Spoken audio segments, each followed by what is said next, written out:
So ഇന്നത്തെ വീഡിയോയിൽ നമ്മൾ നോക്കാൻ പോകുന്ന നെക്സ്റ്റ് പോയിന്റ് ആണ് സെൽഫ് ടോക്ക് എന്ന് പറയുന്ന പോയിന്റ് ആണ്. സെൽഫ് ടോക്കിൽ നിങ്ങൾക്ക് ചെയ്യാൻ പറ്റുന്ന, നിങ്ങളെല്ലാവരും കോമൺ ആയിട്ട് ചെയ്യുന്ന ഒരു കാര്യമാണ്. നിങ്ങൾ മാച്ചസിൽ പെർഫോം ചെയ്യുന്ന സമയത്ത് 1-2 ബോളുകൾ ഡോട്ട് ബോൾ ആകുന്ന സമയത്ത് നമ്മൾ സ്വന്തമായിട്ട് നമ്മളോട് തന്നെ സംസാരിക്കും.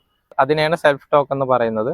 പക്ഷെ ആ സംസാരിക്കുന്ന കാര്യം നമുക്ക് തന്നെ പ്രഷർ കൊടുക്കുന്ന രീതിയിലാണ് ചെയ്യുന്നതെന്നുണ്ടെങ്കിൽ, അല്ലെങ്കിൽ നമ്മളൊരു ഡോട്ട് ബോൾ 2 ബോൾ വരുമ്പോൾ നമുക്ക് തന്നെ പ്രഷർ കൊടുത്തുകൊണ്ടിരുന്നു കഴിഞ്ഞാൽ നമുക്ക് ഒരിക്കലും ബെറ്റർ പെർഫോമൻസിലേക്ക് അത് കൊണ്ടുവരാൻ പറ്റില്ല. സോ നമ്മളോട് തന്നെ പ്രഷർ സിറ്റുവേഷൻസിൽ ടോക്ക് ചെയ്യുമ്പോൾ കുറച്ചും കൂടി പോസിറ്റീവായിട്ടുള്ള പോയിന്റുകൾ കൊണ്ടുവരാൻ നോക്കുക. നമ്മളിൽ തന്നെ വിശ്വസിക്കുക.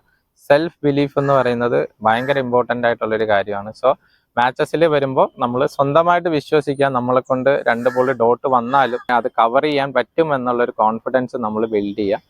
അതിന് സെൽഫ് ടോക്ക് എന്ന് പറയുന്ന ടെക്നിക്ക് നമുക്ക് ഒരുപാട് ഹെൽപ്പ് ചെയ്യും.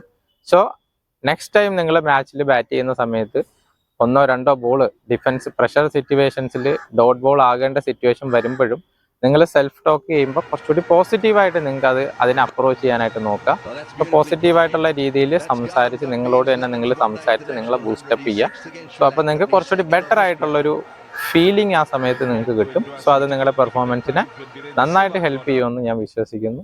ജസ്റ്റ് ട്രൈ ചെയ്ത് നോക്കുക, എന്നിട്ട് ഫീഡ്ബാക്ക് അറിയിക്കാം. Thank you.